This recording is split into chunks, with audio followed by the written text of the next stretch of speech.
Hoje vamos falar de escoamento externo, né? Então, a aula síncrona que foi deixada para vocês na terça-feira, espero que vocês tenham assistido, que a intenção dessa aula de hoje é fazer uma retomada de conteúdos. Na aula síncrona já tinha alguns exercícios resolvidos, né? Eu resolvendo ali passo a passo de cada exercício. E o objetivo é a gente fazer essa retomada do conteúdo e continuar fazendo exercícios.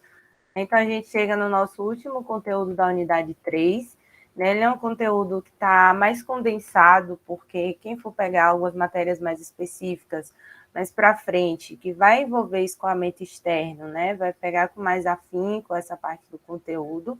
Então, a gente faz uma introdução ao escoamento externo, viscoso incompressível, e fala das forças de arrasto e as forças de sustentação. A parte mais teórica, mais esmiuçada, está na parte do vídeo que eu passei para vocês assíncrono. Então, só reforçando nossas datas. Ô, gente, no multiprova o questionário está aparecendo para vocês com que data? Dia 8 ou dia 10? Professora, se eu não me engano, é dia 10. É dia 10, né? Teve até um aluno que falou comigo, professora, a senhora fala sempre que o questionário é dia 8, mas ele está lá com prazo para o dia 10. Mas a gente mantém um prazo que está lá, tá? Não tem problema não. Só vai dar mais um trabalhinho para corrigir, porque eu quero entregar a nota de vocês no dia 11, né? Disponibilizar já toda a vista, a expectativa de resposta e nota, porque a nossa prova de reposição é no dia 15. Então, vai ficar um pouquinho corrido aí, mas nada que a gente não, em uma madrugada, não consiga resolver. E aí vamos começar nosso conteúdo, né? A gente vai falar de escoamento ao redor de corpo submerso, né? Aquele escoamento do fluido não envolto. A gente vinha falando de escoamento interno, aquele escoamento, né, envolto por superfícies.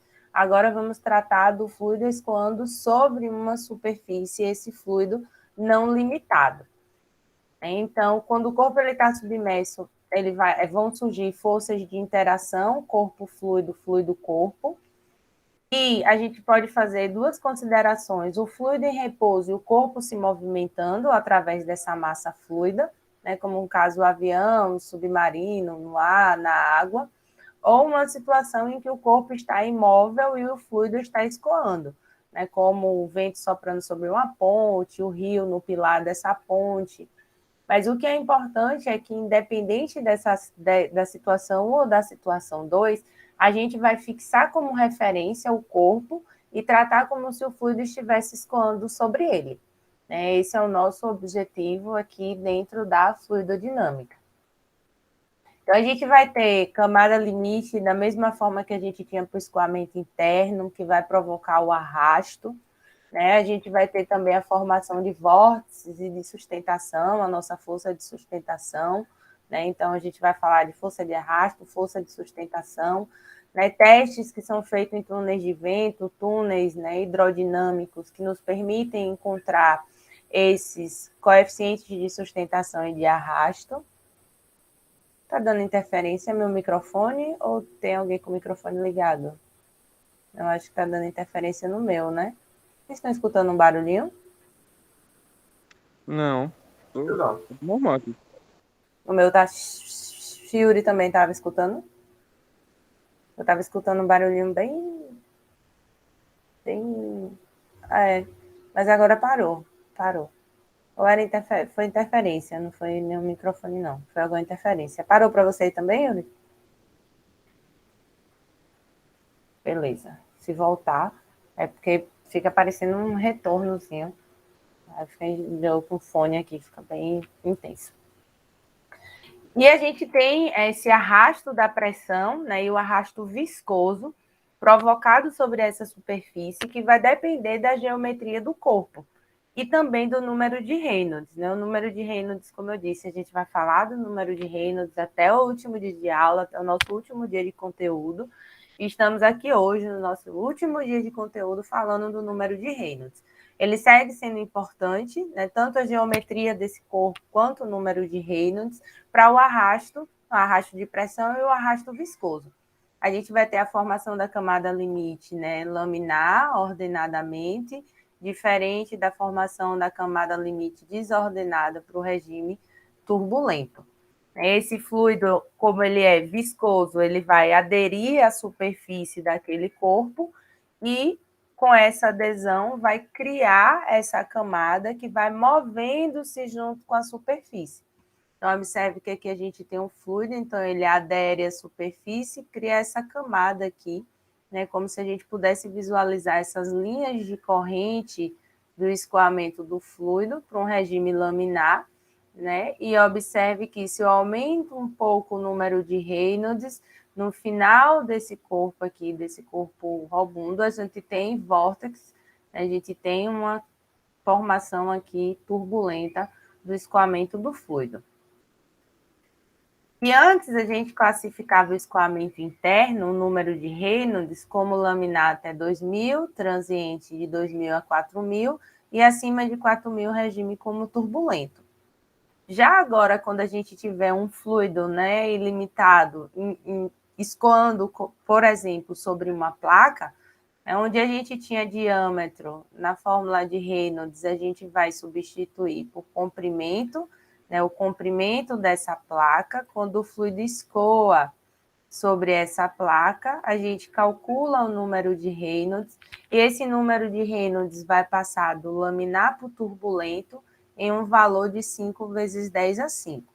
Então, antes disso, ele é laminar, depois disso, ele é turbulento. A gente não tem a transição para o escoamento sobre placas. Então, a gente não trata mais aqui do escoamento interno, que a gente vai falar aqui é do escoamento externo, e quando envolver placas, o nosso número de Reynolds ele está limitado entre laminar e turbulento em 5 vezes 10 a 5. A gente vai ter situações onde a gente pode ter baixos números de Reynolds, né? Quando eu falo baixos números de Reynolds, é ali número de Reynolds menores do que 1, do que 10. Então, são situações onde a gente pode trabalhar com a análise do arrasto em torno de gotículas de pulverização, né? Os glóbulos vermelhos no sangue. Então, em torno desses glóbulos vermelhos, o arrasto do sangue. Sistemas de lubrificação também. Quando a gente tem reatores, onde estudamos o escoamento dos reagentes naqueles catalisadores porosos, estuda-se também esse escoamento aí considerado externo sobre uma superfície, e geralmente esses números de Reynolds são muito baixos, né? E há essa formação da camada limite devido a esse atrito, a essa adesão, a esse arrasto de pressão e arrasto viscoso nessa superfície desse corpo. Né? Esse corpo aí, como vocês veem na figura, é exemplo de um corpo robundo, mas isso também se dá em corpos de formato aerofólico. Escoamento para altos números de Reynolds também a gente pode tratar aqui nesse ponto da disciplina, né? Automóveis, então a gente vai ter fluidos incompressíveis aí escoando sobre automóveis, submarinos, aeronaves, aviões, mísseis, projéteis, né? Um navio, um pilar de uma ponte onde o fluido, né, do rio escoa sobre aquela ponte. Então, tudo isso a gente vai ter aí altos números de Reynolds. E a formação da camada limite, ela também se dá no corpo carenado. E essa parte mais da formação da camada limite, ela é uma parte mais teórica, ela está mais explicada no vídeo assíncrono que eu passei para vocês na aula de terça-feira. Essa camada limite é essa região delgada próxima à parede, né, onde essas tensões viscosas são importantes, da mesma forma que a gente falou da camada limite para o escoamento interno. Essa camada limite também se forma ao redor do corpo quando o fluido escoa sobre ele, e a viscosidade segue sendo a propriedade, né, que transmite essa formação da camada limite, que possibilita essa formação da camada limite, devido à sua tendência, né, à resistência ao escoamento, que é a desaceleração do fluido quando em contato com aquela superfície. E quais são os fatores que vão afetar, né, esses efeitos viscosos, essa força de arrasto? Então, a gente tem fatores como gradiente de pressão, né? A rugosidade superficial, a transferência de calor também vai influenciar essa formação da camada limite, essa criação, essa formação de vórtex também, as forças de campo e qualquer tipo de perturbação que venha ocorrer na corrente livre desse escoamento. Então, essa formação da camada limite, só tem que logo depois se forma essa esteira aqui, né, depois da esfera, né, ao redor da esfera, do outro lado do contato do fluido, que é nessa direção de fluxo. Observe aqui que se o corpo tiver um formato aerofólio, vai se formar um vórtex aqui apenas no final. Antes disso, a gente tem toda essa formação aqui da camada limite e das linhas de corrente sobre esse corpo aqui, com perfil aerodinâmico. Se alguém tiver alguma pergunta, fique em dúvida, alguma dúvida, pode também perguntar, tá, gente? Essa posição também a gente pode ter o mesmo corpo, mesma geometria, mesmo formato, mas a posição do fluido em relação ao fluxo vai ser bem importante para a gente calcular essa força e também compreender como é que vai se dar essa formação da camada limite. Observem que nas duas imagens a gente tem, né, a mesma geometria, mas essa posição referente ao fluxo faz com que eu tenha uma formação da camada limite aqui mais, né, homogênea e no final os vórtices. Depois, se eu mudo nessa imagem aqui essa posição do corpo, né, a gente vai ter essa formação desordenada aqui desse contato do fluido com o objeto e, consequentemente, a camada limite e um vórtex aqui, né, em toda essa porção após esse corpo. E a gente consegue calcular essa espessura da camada limite, que é a distância da superfície, né, até essa camada limite que é formada na superfície do objeto. Né? Nada mais é do que na região onde a velocidade, a distância da superfície até a região onde a velocidade é igual à velocidade da montante. E a gente consegue quantificar essa espessura da camada limite. E isso vai depender do número de Reynolds, essa espessura, essa distância da superfície, né, até essa formação aqui, né, onde se dá aquelas linhas de corrente que a gente consegue visualizar na imagem.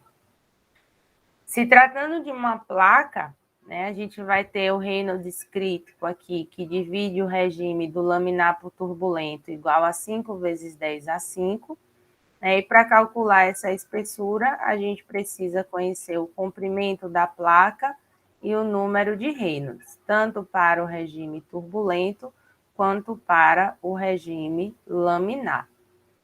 O comprimento da placa aí é a nossa variável mais importante, bem como o número de Reynolds. E aí a gente consegue quantificar essa espessura, né, da camada limite. Se esse fluido entra em contato com essa superfície, ele vai gerar fricção, vai gerar tensão.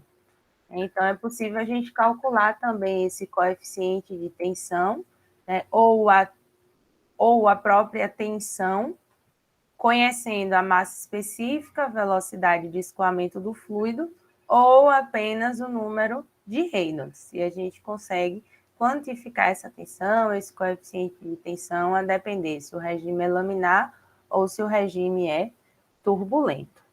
A gente vai usar essas fórmulas, vai trazer essas fórmulas novamente na hora de resolver as nossas questões, né, só fazendo aí uma retomada do conteúdo da nossa aula assíncrona de terça-feira. E essa força de arrasto vai ter duas componentes, tanto a força de pressão quanto a força viscosa. Então, a gente pode ter a força de sustentação, né, que é perpendicular aqui à velocidade do escoamento, ou a força de arrasto, que ela está na mesma direção do escoamento, né, o que vai diferir uma da outra. Na direção do escoamento, a gente tem a força de arrasto, perpendicular à direção do escoamento, a gente vai ter a força de sustentação. E como é que a gente quantifica, calcula isso? A gente vai precisar conhecer a massa específica do fluido, a velocidade do escoamento deste fluido, se tratando aqui da força de arrasto. A área de referência, a gente precisa tomar muito cuidado com essa área de referência, porque ela é a área projetada na direção perpendicular ao escoamento, ao sentido do fluxo. Por exemplo, eu posso ter esse copo aqui, né? Então, o que é que acontece? Se esse é o meu sentido do fluxo, né, a minha área de referência vai ser a altura vezes o diâmetro desse copo, né? O que a gente enxerga aqui em 2D, um retângulo. Mas se eu tenho esse sentido do fluxo, né, então a gente vai ter como área de referência a área desse círculo. Então, a gente precisa tomar sempre muito cuidado e ter muita atenção com essa área de referência, que é a área projetada na direção perpendicular ao escoamento. E o CD é o nosso coeficiente de arrasto adimensional, que a gente vai obter a depender da geometria, né, ou nas tabelas, ou nos gráficos, a partir do número de Reynolds, ou a gente vai quantificar também a partir do número de Reynolds. Para corpos aerodinâmicos, precisa-se conhecer o ângulo de ataque. Então, eu vou mostrar algumas formas de se obter esse CD, seja por meio das tabelas, né, ou por meio das nossas fórmulas empíricas para cada tipo de regime. O que muda para a gente calcular a nossa força de arrasto, para calcular a força de sustentação, vai ser esse nosso coeficiente aqui, que agora é o coeficiente de sustentação, para que a gente calcule essa força, né, essa força de sustentação resultante, que é aquela da direção normal ao escoamento, ou seja, perpendicular ali ao escoamento em corpos que têm formas de aerofólios. Esses CDs, muitos deles são obtidos por meio de testes, experimentos em túneis de vento, né, experimentos que usam também a análise dimensional, né, a modelagem em túneis de vento. Então, são alguns coeficientes, a depender da geometria, desse formato do corpo, eles já são pré-definidos e tabelados, né? Então, a gente tem aqui para um anel, para uma seção, né, do lado da face, do lado aberto da face, no sentido ao fluxo, se for no lado ajusante. Então, a gente vai ter acesso a esses coeficientes de arrasto, né, para algumas geometrias, né, nem todas. Então, por exemplo, observem aqui essa primeira linha dessa tabela. A gente tem um hemisfério sólido aqui. Então, se a gente tem um fluxo nesse sentido, né, a nossa área de referência vai ser a área do círculo, né? Aqui você tem um hemisfério sólido, né, circular, e o nosso CD vai ser de 1,17. Já se a gente tem o sentido do fluxo da direita para a esquerda, né, o nosso CD vai ser de 0,42. Né, aqui eu tendo o hemisfério oco, um disco fino, um corpo cilíndrico. Então, se nesse corpo cilíndrico o fluxo está nesse sentido, né, que foi o exemplo que eu dei no fundo do copo aqui, quando eu mostrei, nossa área de referência é a área de um círculo, né, e o nosso coeficiente de arrasto é dado pela relação do comprimento com o diâmetro. Observe que nessa coluna aqui a gente tem comprimento por diâmetro, né? E aqui os CDs relacionados para cada uma dessas razões. Aqui os Reynolds aplicáveis para que a gente possa usar esses CDs maior que 10A4, 10A3, que 10A5, né, para regimes aí já turbulentos, né? Tendendo aí aos regimes turbulentos. Tem várias tabelas, gente, então nesses coeficientes a gente vai estar sempre voltando essas tabelas para algumas geometrias já pré-definidas, né? Aqui para um caminhão padrão, um caminhão com carenagem, para árvores. Observe que essas tabelas já trazem esses valores de coeficiente de arrasto.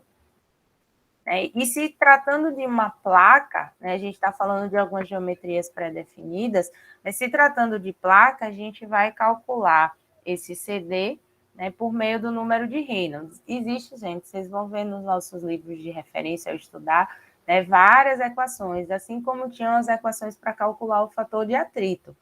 Né? Existem 3 aí principais, essa para o regime laminar, né, e essas 2 equações para o regime turbulento. Passou de 10 a 7, no regime turbulento a gente pode usar essa equação.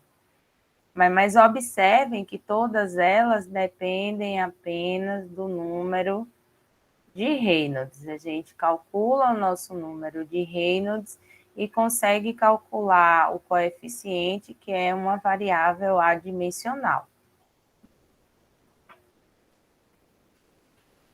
Alguma pergunta? Está tranquilo até aí? Estão conseguindo compreender o que eu estou falando? Chegou mais gente, eu nem vi se tinha chegado mais gente aqui. Itamar, boa noite. Damara, Boa noite. Diana. Acho que todo mundo já falei.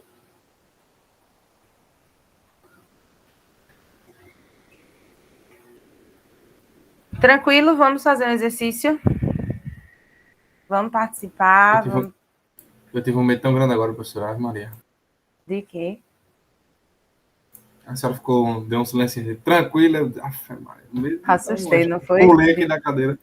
Desculpa. Eu dei uma pausa mesmo para ver se alguém falava aqui no chat alguma coisa. Eu fico sempre na esperança que vocês vão falar. Oh, meu Deus do céu, meu povo, é nossa última aula de conteúdo. Vamos aproveitar, vamos falar. Né? A gente está possivelmente aí nas últimas aulas do ensino remoto. Não deixa a professora sozinha, não. É quase um apelo. Deixa eu só falar antes dos coeficientes de sustentação, né? A gente falou dos coeficientes de arrasto, mas existem também esses gráficos que correlacionam a espessura do corpo aerodinâmico, né, com o comprimento da corda, e aí a gente consegue obter o nosso... Não, Yuri. Se a gente está falando de corpo aerofólio, a gente não pode considerar que ele tem um formato, né, de uma placa plana. Aí a gente vai obter esse nosso CDs, né, por meio desses gráficos aí pré-definidos, a depender se for um corpo aerofólio padrão, NACA. Então, a gente tem essas opções para encontrar o coeficiente de arrasto e o coeficiente de sustentação.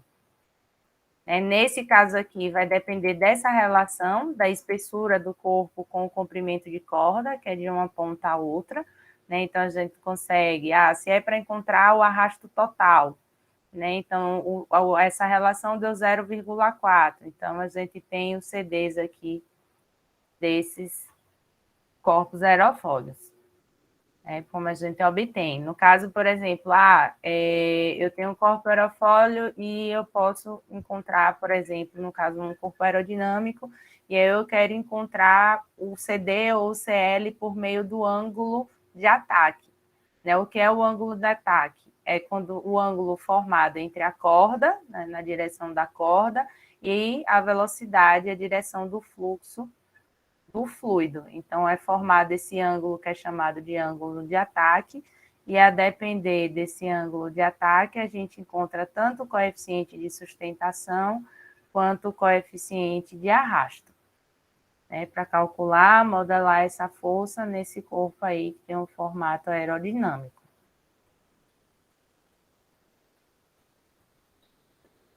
Certo? Te respondi, Pedrosa? Isso é só uma das tabelas, existe uma infinidade de tabelas, que são provenientes de experimentos, de modelagem. Professora, Oi. eu fiquei curioso quando a senhora falou sobre sustentação, porque tem duas figurinhas aí no slide que você está mostrando, no PDF, e com o ângulo de ataque todos de hoje são um alfa. Sim, mais um, tudo bem. Aí um tá com a inclinação de uma forma e outro de outra. Então, isso, a sustentação vai mudar. Isso, é a formação desse ângulo da corda, a corda que vem de uma ponta a outra aqui do corpo aerofólio, e o sentido do fluxo, do escoamento desse fluido. Aí vai formar esse ângulo aqui que a gente chama de ângulo de ataque. né? Como esse aqui já está inclinado para o outro lado, o sentido do fluxo, né? Aqui é a nossa corda e o ângulo formado.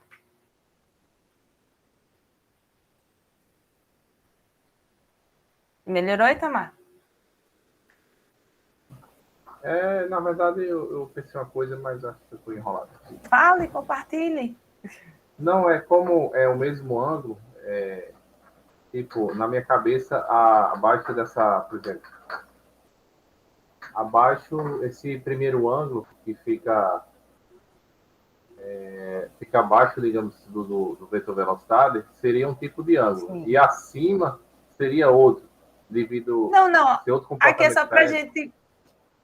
Isso, vai ser ângulo diferente, não vai ser o mesmo ângulo, não. O alfa só representa que é um ângulo em graus. Certo, tá bem, então. Certo? Não vai ser o mesmo valor, não. E aí, esse ângulo em graus, né, vai variar aqui de 0 a 20, um pouco mais de 20 aí, para esse tipo de seção convencional na ACA 23015.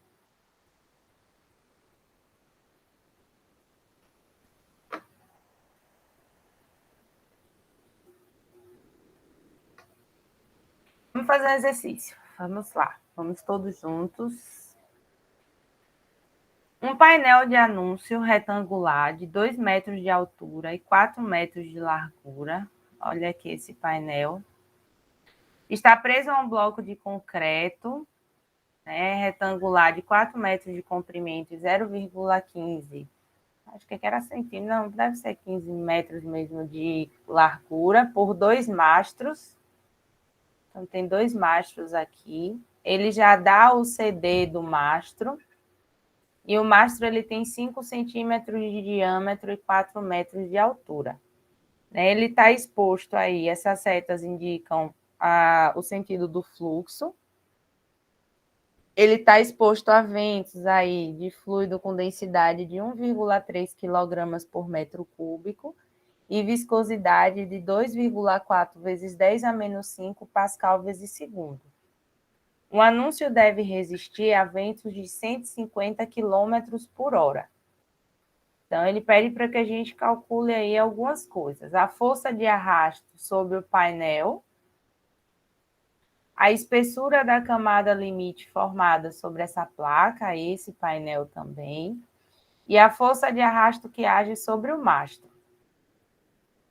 Como a gente está tratando de uma placa aí plana, né, principalmente para o painel, a gente precisa primeiro calcular o número de Reynolds, né, para ver se o regime é laminar, né, velocidade vezes diâmetro vezes massa específica dividido pela viscosidade. Então, vamos calcular o número de Reynolds para a gente ver se esse regime é laminar, transiente, ou laminar ou turbulento, né? Não tem transiente.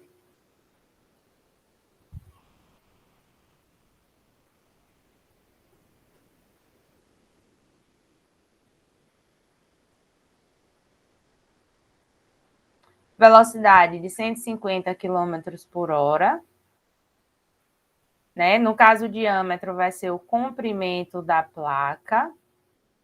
É o costume de falar diâmetro, mas o comprimento da placa de 4 metros. A massa específica de 1,3 e a viscosidade de 2,4 vezes 10 a 5. Digam aí se esse regime é laminar ou turbulento, considerando a faixa para placas.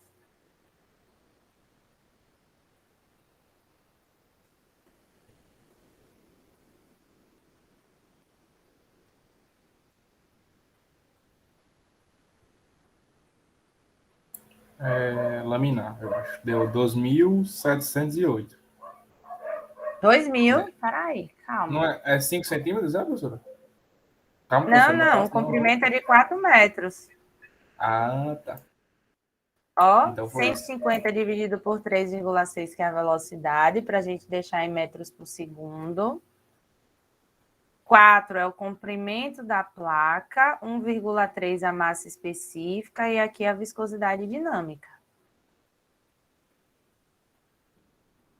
Agora deu 90 do 90,2 vezes 10 elevado a 6. Nossa, peraí. 90,2 vezes 10 elevado a quinta. 27, quer dizer. 27, 7, 7. 90,2777. Ah, 90. É. Vezes 10 elevado a 5. Certo, mas o regime é laminar ou turbulento? Acima de 5 vezes 10 a 5, ele já é turbulento. Então, se ele já é turbulento, vamos calcular o nosso CD para placas, regimes turbulentos. Então, a gente vai fazer aqui 0,074 dividido por Reynolds elevado a 1 dividido por 5 menos 1.740 dividido por Reynolds. Pois eu escrevi tudo errado quando eu vi o vídeo. Quando o quê? Eu botei igual a... Tipo, eu achava que era um ou outro, né? Eu achava que aquilo ali era um igual, né? Colocando aqui, anotando, né? As formas, rapaz, será que é Aqui é igual mesmo? menos. Será? Aí depois, agora que a senhora falou, que eu me liguei que é menos.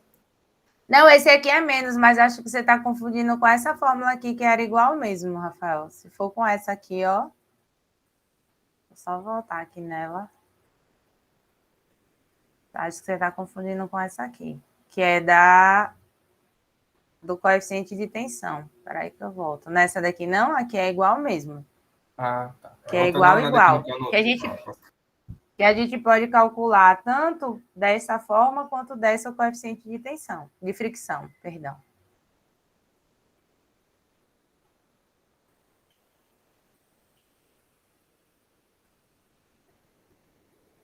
Só voltar lá na questão. Não, anotei correto aqui, anotei correto. Tô vendo até aqui que na hora que eu anotei, eu corrigi. Eu anotei errado sendo igual, depois corrigi sendo menos. Até aqui, bicho. Ah, aqui é menos, aqui é menos. 0,00281414. Ele é adimensional, tá, gente? Então, vamos lá calcular a nossa força de arrasto agora. Então, como todas as unidades já estão homogêneas, eu vou colocar só aqui os valores numéricos, tá? 1,3 é a massa específica. Quem vai ser a área de referência desse painel? Você é aquela.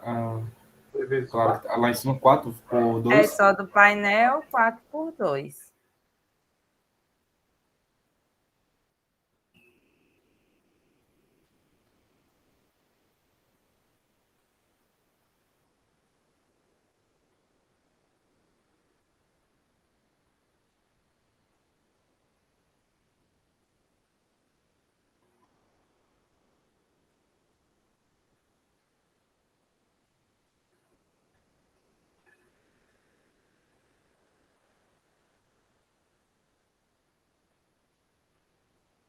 Vamos calcular essa. Professora, o elevado ali não está. É todo. Desculpa, tem um parêntese aqui.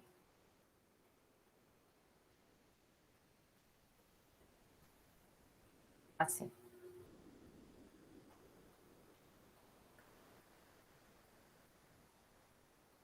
É a velocidade ao quadrado.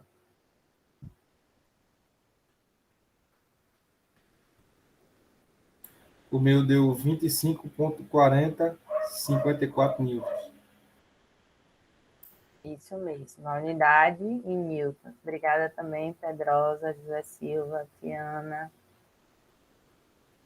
Depois ele pede a espessura da camada limite, né? Então, a gente tem a opção para o regime laminar e para o regime turbulento. Como o regime deu turbulento, né, vamos calcular a nossa espessura da camada limite, 0,381 vezes 4 metros, que é o comprimento, dividido por Reynolds elevado a 1 por 5. A gente vai conseguir encontrar essa espessura da superfície até a região onde se forma essa camada limite, onde essas velocidades se igualam à velocidade a montante.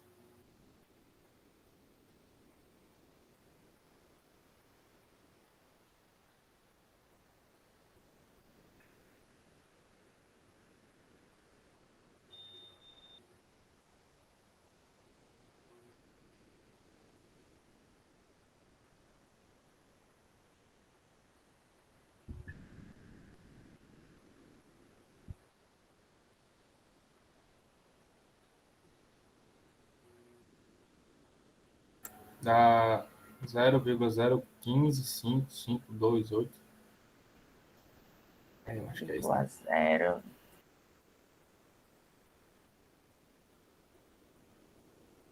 Eu acho que é o de José Silva, 0,061. É isso mesmo. 619,254 metros. Obrigada, José e Yuri. Refaz aí, Rafael. Deve ter sido alguma potência aí no meio do caminho.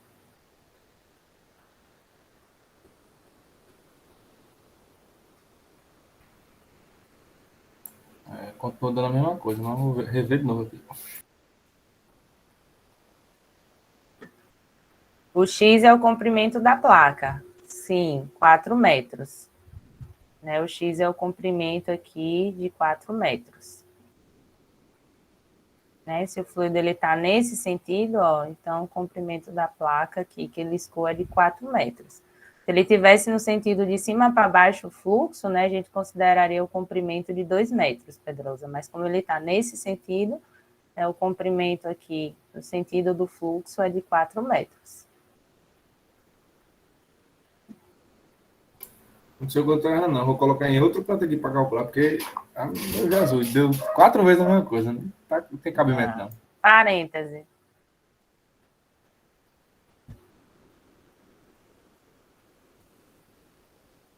A professora pode passar que eu lembro aqui os valores. Pode ir continuando. Certo. Na letra C, ele pede o coeficiente de arrasto no mastro. Né? O mastro ele tem um CD de 0,3 e 5 centímetros de diâmetro. Então, a gente vai calcular essa força de arrasto, a velocidade é a mesma, 150 dividido por 3,6, o fluido de 1,3 de massa específica.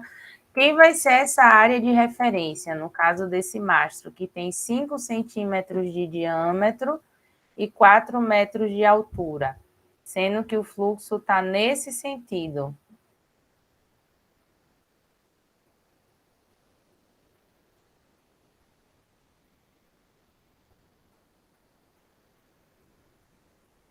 Isso mesmo, Pedrosa. A mesma situação que eu mostrei do copo, né? A nossa área de referência aqui, perpendicular ao escoamento, vai ser de 4 metros vezes o diâmetro de 0,05.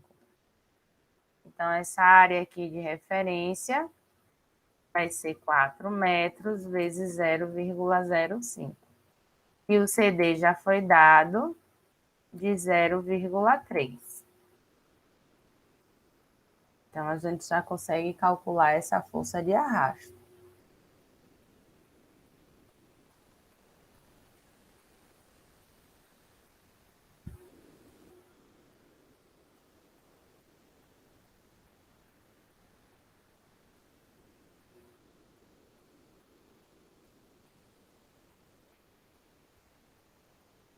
Ah, que bom, Rafael. Deu certo aí, né?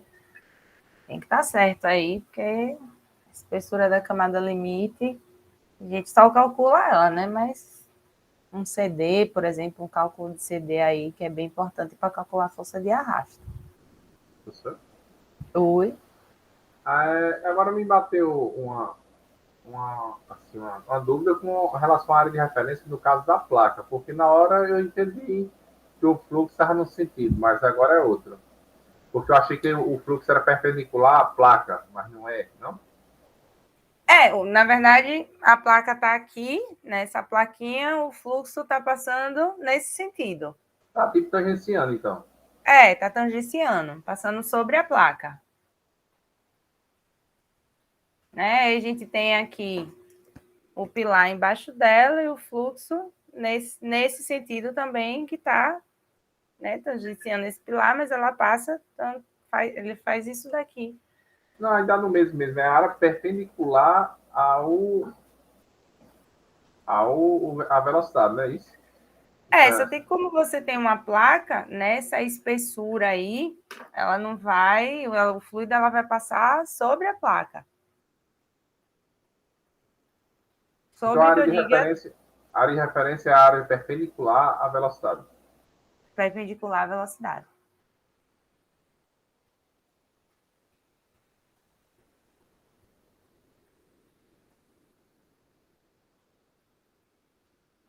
Por mais que você tenha ele vindo nesse sentido, né, ela vai escoar sobre, né, toda a placa, sobre o comprimento da placa.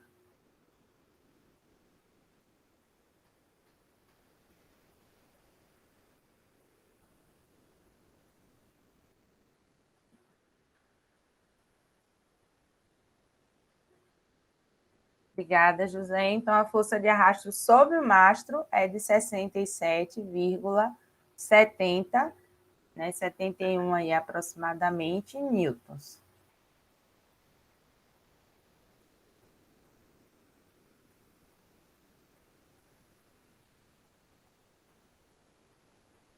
Então, a gente encontrou na letra A tudo referente ao painel, né, o coeficiente de arrasto, a força de arrasto, a espessura dessa camada limite no painel, e depois encontramos para o mastro.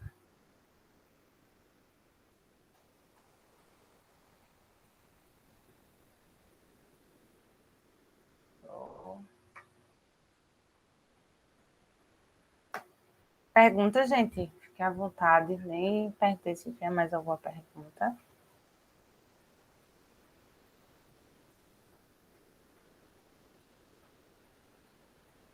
Tranquilo, podemos fazer outra. Tranquilo. Vamos lá.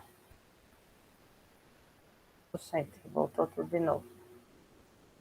Só lembrando que o que a gente encontrou foi para cada mastro, tá? São 2 mastros, então aí para cada mastro. Vamos fazer essa outra questão, a questão também de placas, né? Considerando aqui essa parede da casa, só para eu fazer uma observação aqui para vocês, que ela faz uma pergunta bem interessante aqui no final. Né? Durante o dia de inverno, sopra um vento a 55 km por hora, né? Então é dada a massa específica e a viscosidade cinemática, e uma parede de uma casa com 4 metros de altura e 10 metros de comprimento. Supondo que a superfície das paredes da casa sejam lisas, né? Calcule a força de arrasto, a espessura da camada limite e a força de arrasto que age sobre a parede. No final, ele faz uma pergunta: qual seria o arrasto se a velocidade do vento dobrasse? Então, vamos calcular essa força de arrasto e depois vocês me respondem qual seria o arrasto se essa velocidade do vento, no lugar de 55 km por hora, ela fosse de 110 km por hora. Vamos calcular primeiro aqui, vamos começar, né, calculando o número de Reynolds, para a gente ver se esse regime é laminar ou turbulento. Então, a gente tem 55 km por hora, vou dividir por 3,6 para transformar em metros cúbicos ou em metros por segundo. O comprimento é de 10 por 4, a parede aqui de 10 por 4, então L vai ser 10 metros.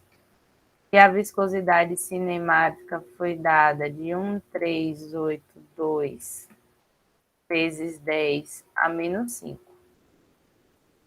Ver se esse regime é laminar ou turbulento.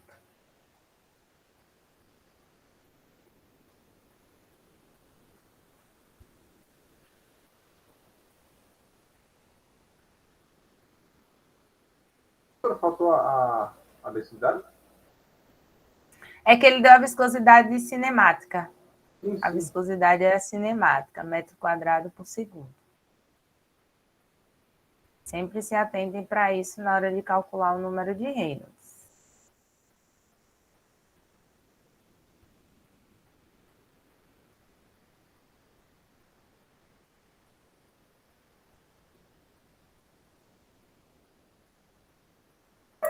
Que deu 11.000.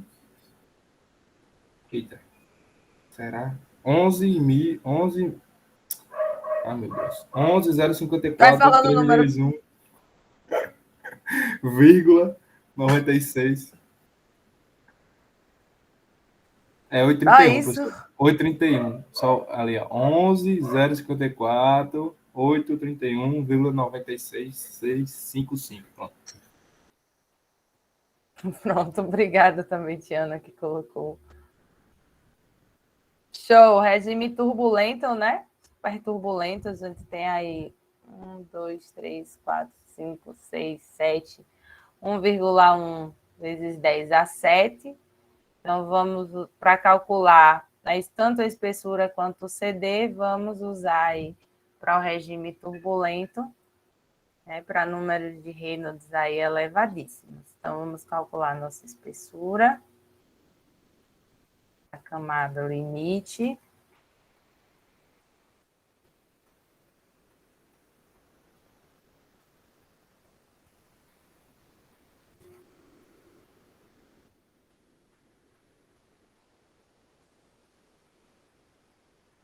E vamos calcular o nosso CD, que ele pergunta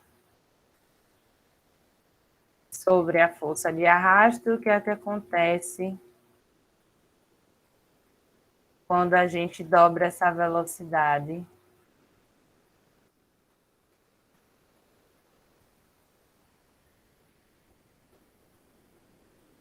do vento.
Pode perguntar, Pedrosa.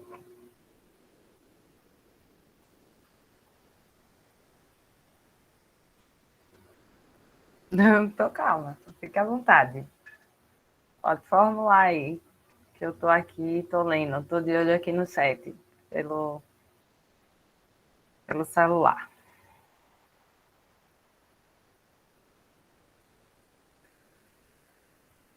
Obrigada, José.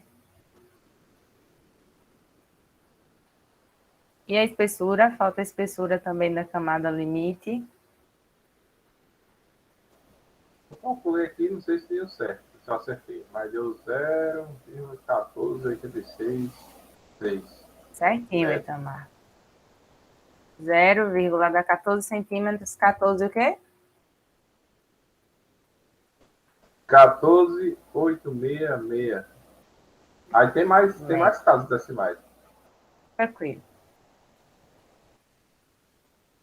O de José também está certo, dá esse valor mesmo, José, 0,002811039.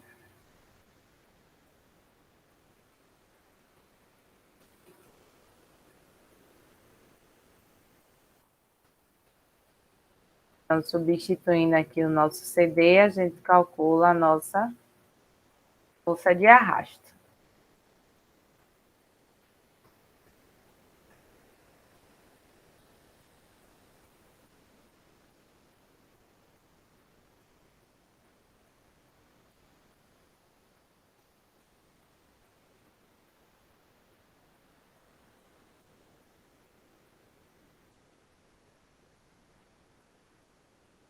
newtons com a unidade, então isso vai dar 16,64863 newtons. E o que é que vocês me diriam? O que é que acontece com esse arrasto se a gente dobra a velocidade do vento?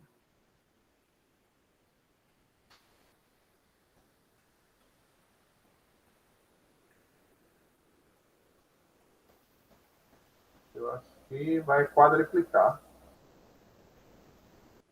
Vai quadriplicar. Né? Observe que essa relação não é somente pela velocidade, vai dar aproximadamente 65 aí, newtons de força de arrasto. Muda a Reynolds, muda a espessura da camada limite, muda o CD e muda a força de arrasto. Eu só olhei para a fórmula no e crua, não lembrei que ela influencia em muita coisa a velocidade. Sim, ele influencia, né? A velocidade vai influenciar a Reynolds, que vai influenciar o CD e, consequentemente, a força de arrasto.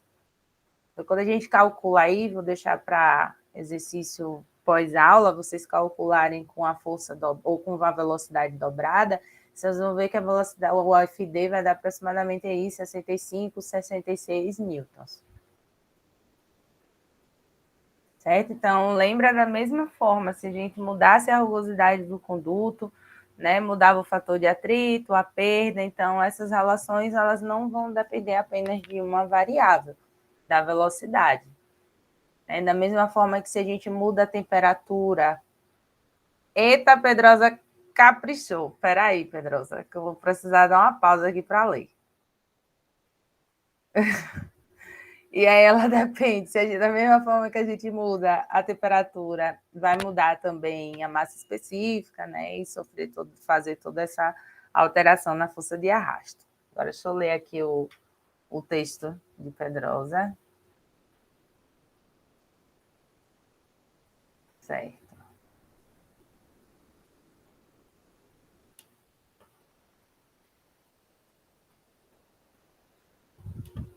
Certo, vamos lá. Dúvida comum, Pedro. Assim, comum que eu digo assim, sempre quando eu mostro essas fórmulas de CD, né, todo mundo faz, mas professora, então elas tem um trecho ali de mesma faixa, eu posso usar um ou outro. É isso aqui que você está me perguntando, né? Então, de 5 vezes 10 a 7, eu posso usar as duas? Né? É isso que você está me perguntando? A partir de 5 vezes 10 a 7, então eu uso essa que tem um log? Não é isso? Você observou que elas estão na mesma faixa. Observe, existem várias outras, tá? Para o CD. Assim como o fator de atrito, existiam várias formas da gente calcular equações empíricas para o CD, né? Algumas vão coincidir a faixa de Reynolds, outras vão ter alguma particularidade a partir da superfície, né? Essa aqui, para regime turbulento, são as duas mais usuais, digamos assim. Quando a gente for calcular, né, nessa faixa de 5 vezes 10 a 5 a 10 a 7 por uma ou por outra, o valor ele vai dar bem próximo. Depois, se você quiser até testar nas questões e fazer, nas questões em que utilizar para as duas, vai dar bem próximo. Passou de 10 a 7, né, aí a gente vai ter essa daqui para utilizar, porque experimentalmente esse CD, né, foi obtido aí por meio dessa equação empírica. Tranquilo? Mas não se preocupem que o valor vai dar bem próximo à alteração ali na terceira casa decimal, que não vai influenciar tanto no nosso cálculo de força de arrasto. De nada. Caprichou na participação, mas é isso mesmo. Sempre gera essa dúvida, mas lembrem também, né, como a gente calculava fator de atrito, existem os gráficos, várias equações empíricas que nos permitem calcular esse CD. Né? Eu peguei aqui as principais para o laminar e para o turbulento. Mas tem outras.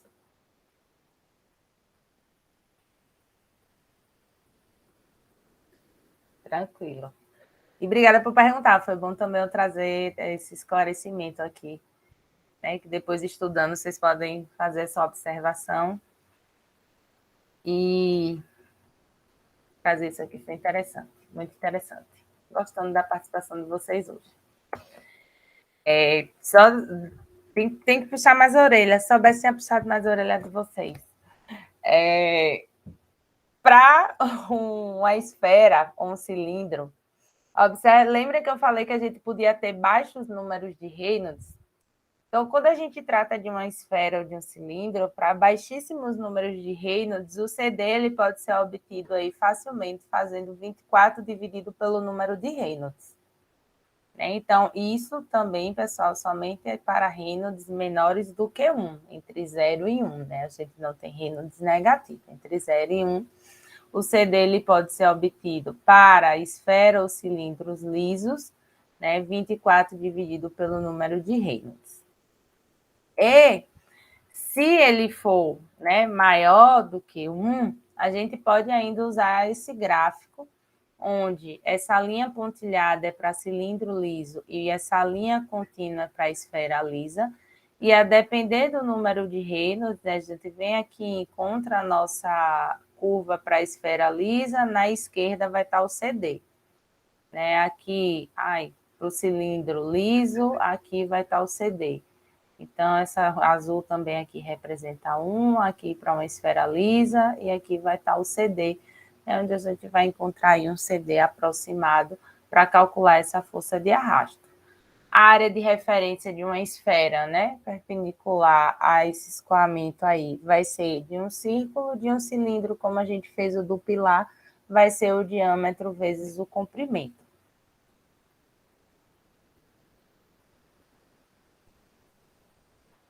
Isso é só para esferas lisas. Se a gente altera a rugosidade, né, a gente tem outros gráficos para diferentes rugosidades, mas nenhum bicho de sete cabeças para a gente encontrar esse CD vai depender aí da rugosidade. Aqui tem algumas rugosidades já pré-definidas, né? Todos esses gráficos, gente, provenientes de experimentos, né? Isso aqui para esferas, né, de rugosidade aí relativa, diferente, não considerando uma esfera lisa.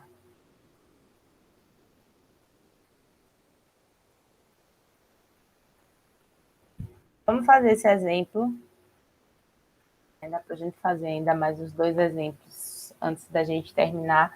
Gente, não tem lista de exercício desse conteúdo, tá? Tem, eu acho que uns 10 exercícios resolvidos no total. Juntando essa aula de hoje com a aula que está gravada, disponibilizado aquele link lá assíncrono para vocês. Quem não tiver mais o link no final da aula, eu deixo aqui de novo. Vou até colocar ele no Cigar também. Eu mando para vocês. E tem mais exercício resolvido também desse conteúdo. Certo? Não deixem de ver, não, por favor.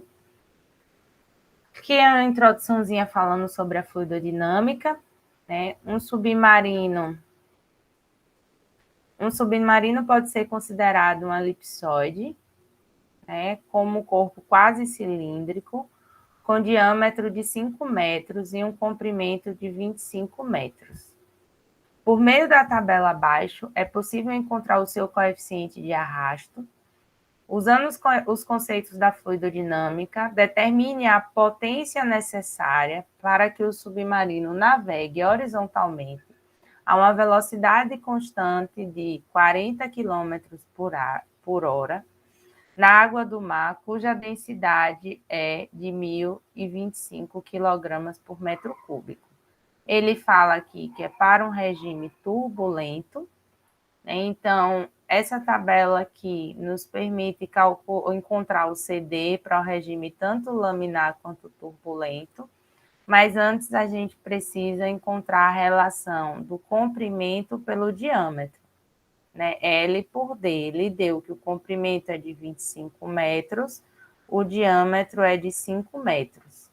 Então, a gente vai ter 25 por 5, vai dar 5, e o CD para o regime turbulento é 0,1.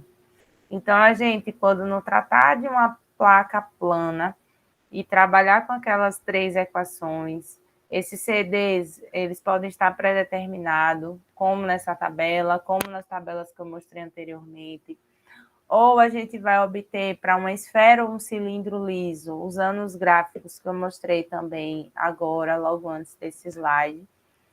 São diversas formas de obter o CD, certo? Então, vamos calcular essa força de arrasto para esse CD de 0,1 e esse fluido esse submarino, ele quer a potência, né? Mas potência nada mais é do que a força vezes a velocidade. Então, para que esse submarino navegue a 40 quilômetros por hora, ele precisa vencer esse arrasto, né? Então, qual é a potência adicional que esse submarino precisa ter para que ele se movimente a 40 quilômetros por hora? Então, ele tem que vencer o arrasto resultante ali do fluido quando ele se movimenta. Então, a gente calcula a força de arrasto, multiplica pela velocidade e encontra, então, essa potência.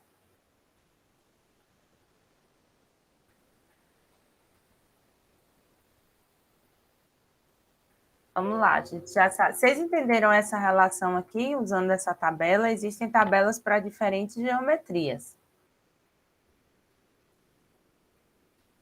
Para encontrar o CD? Sim. Show. Então, vamos lá. Velocidade de 40 quilômetros por hora. A massa específica de 1025. As unidades já estão homogêneas, tá? Então, eu não vou me preocupar em estar colocando as unidades aqui na fórmula. Quem vai ser a área de referência? O que é que vocês me dizem sobre a área de referência?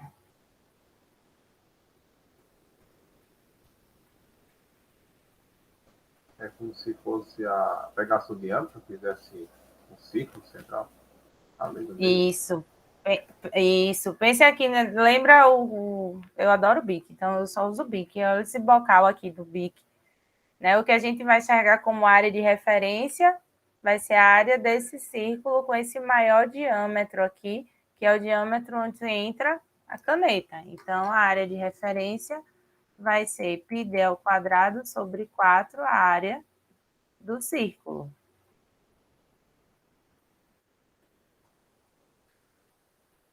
O diâmetro é de 5 metros. E o CD, de acordo com a tabela, 0,1.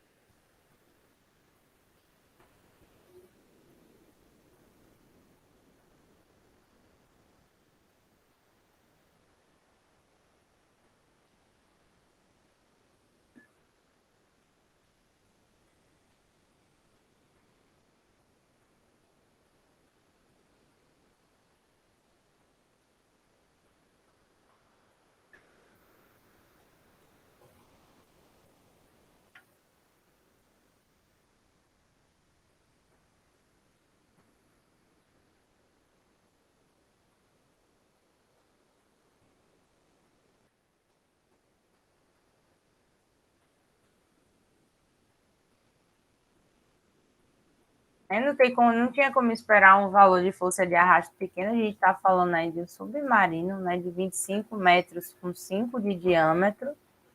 Então, essa força de arrasto, ela realmente vai dar um valor aí exorbitante.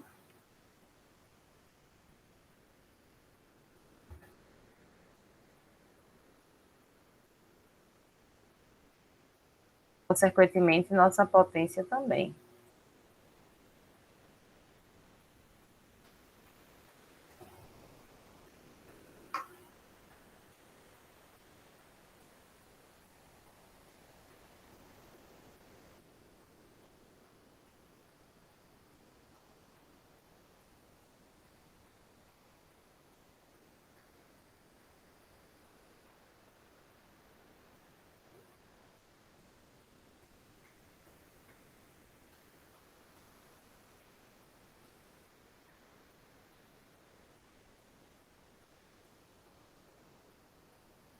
Gente, quando vocês calculam a potência, só lembrar de dar um recadinho, tá? Sábado, aulão da monitoria aí de revisão.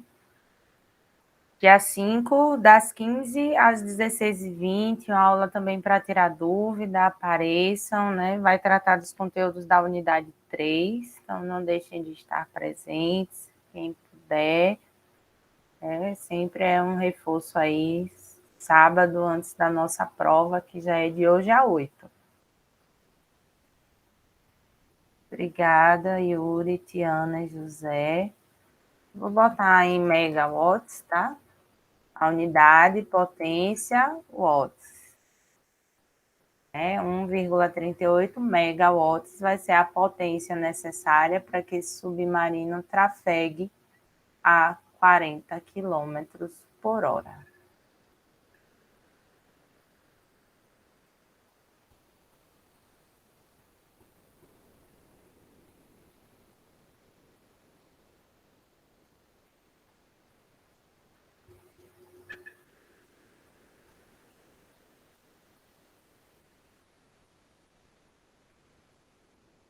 Vamos fazer essa para fechar nossa 10ª questão, somando com os exercícios da aula também assíncrona.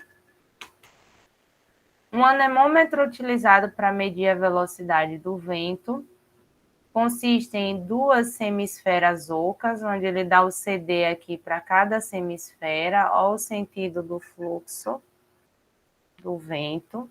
Elas são montadas em sentidos opostos, né? Um ali no côncavo, o outro no convexo, sobre 2 braços iguais. Então, eu tenho 50 centímetros de braço, o eixo central está aqui no centro, né? O eixo central está no centro, o eixo está no centro desse braço, e elas podem girar livremente quando montadas sobre o eixo vertical.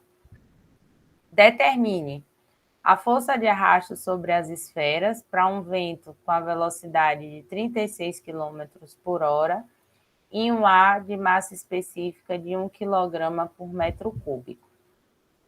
Depois ele pergunta qual o momento necessário para manter o dispositivo estacionário quando submetido a vento de 36 km por hora, sabendo que o momento da força, ou seja, o torque, é a força de arrasto resultante do vento vezes o comprimento do braço. Vamos com calma. Vamos calcular a força de arrasto para cada esfera. Depois a gente faz o momento para manter esse dispositivo em estado estacionário. Uma coisa de cada vez. Vamos primeiro calcular a força de arrasto.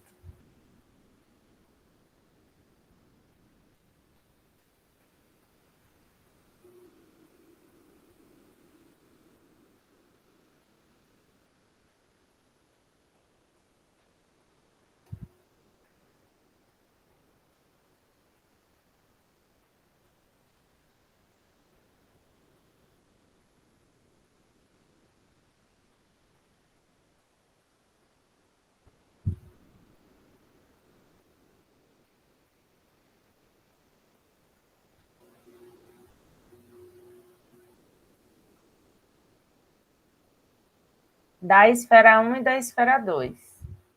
Olha, a gente já tem a velocidade, a massa específica, a área de referência vai ser do círculo, o diâmetro é de 10 centímetros da esfera e o CD foi dado para cada esfera. Então, a gente vai achar aí FD1 da esfera 1.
FD1 0,13351, um CD de 0,34, né, Pedrosa? 13351 newtons. E para o CD de 1,33,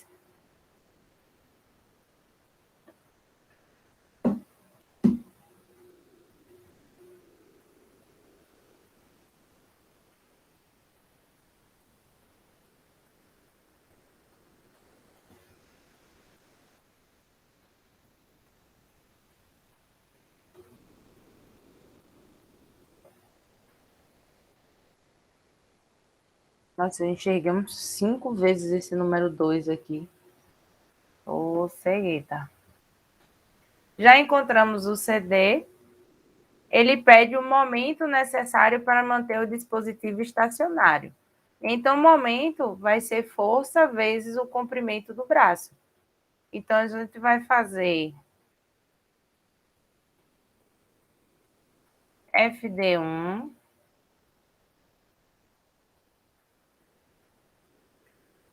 vezes o comprimento do braço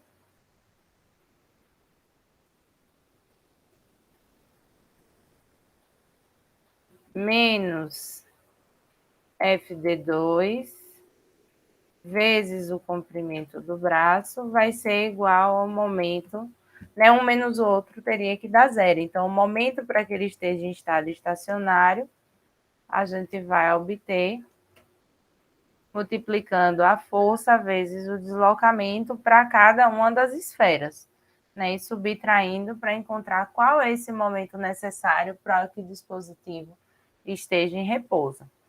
Quem vai ser o comprimento do braço?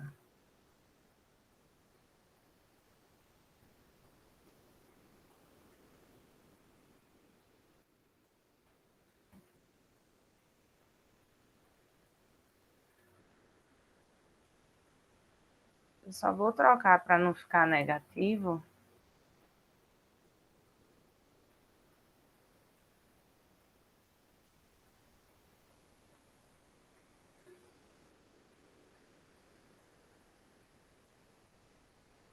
Zero vírgula 25, perfeito, né? Você tem que ter um eixo aí central no braço. O comprimento vai ser Mas a 0,25. lei não está em centímetros, não? Tem que dividir por 100 logo, não? Aí, depois. 50 metros mesmo, ali? Não, centímetros. Transformado para metro, dividir por 100. 0,25. Não? Peraí. Tô ficando doida. É mesmo, foi eu que errei. Desculpa. Não. E eu, por um momento, eu titubeei assim. Eu fiz, deixa eu ver o que foi que eu escrevi. Eu achei que eu tinha escrito 25 metros mesmo, quando você falou. Tava tudo agarrado aqui com o sinal aí do vezes.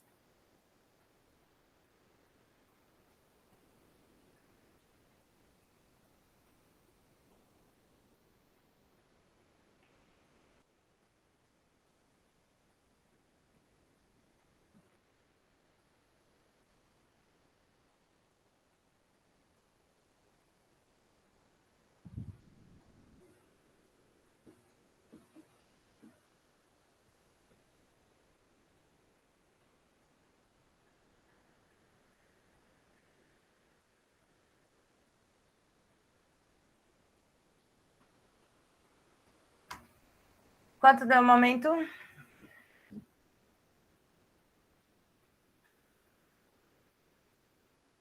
Obrigada, Tiana. 0,097195. Qual a unidade? Newton vezes metro. Esse é o momento para que esse anemômetro esteja em estado estacionário, em repouso.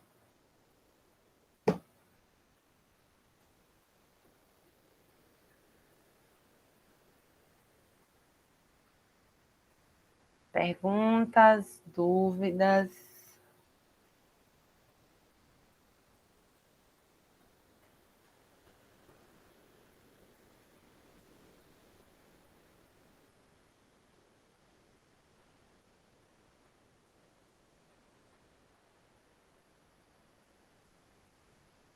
Vou só parar aqui para a gente conversar um pouquinho sobre a nossa prova, que já é de hoje a 8.